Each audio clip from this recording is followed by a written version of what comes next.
Ben ritrovati con l'informazione flash di New Sicilia. Emergono nuovi dettagli dell'operazione antidroga che ieri ha portato a 26 misure cautelari tra Agrigento e Catania. Le indagini sono state mirate per smantellare un gruppo criminale che si occupava dell'importazione, del trasporto e della vendita di grandi quantità di cocaina.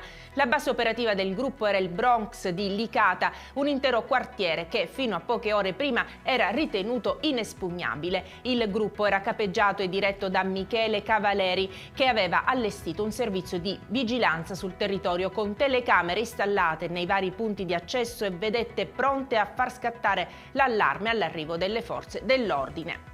A 3 anni dal tragico omicidio a Terrasini in provincia di Palermo si terrà una fiaccolata per ricordare Paolo La Rosa, il giovane di 20 anni di Cinisi, ucciso durante una lite fuori da un locale notturno la notte del 27 febbraio 2020.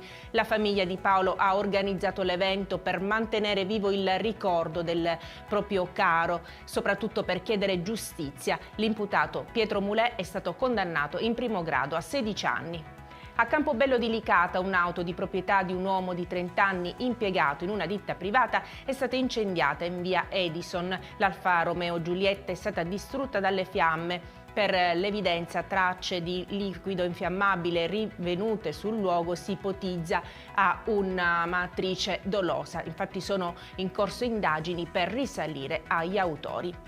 Tutto pronto per l'arrivo del Presidente della Repubblica Mattarella e della Presidente della Commissione Europea von der Leyen, attesi nel capoluogo siciliano per l'inaugurazione dell'anno accademico dell'Università di Palermo. Ha avviato il piano per la sicurezza, disposte le zone rosse in città. La cerimonia si svolgerà a partire dalle 10:30 nell'aula magna della Facoltà di Ingegneria in Viale delle Scienze. Sarà limitata a soli 250 partecipanti. Con questa notizia per adesso è tutto, grazie per averci seguito e arrivederci.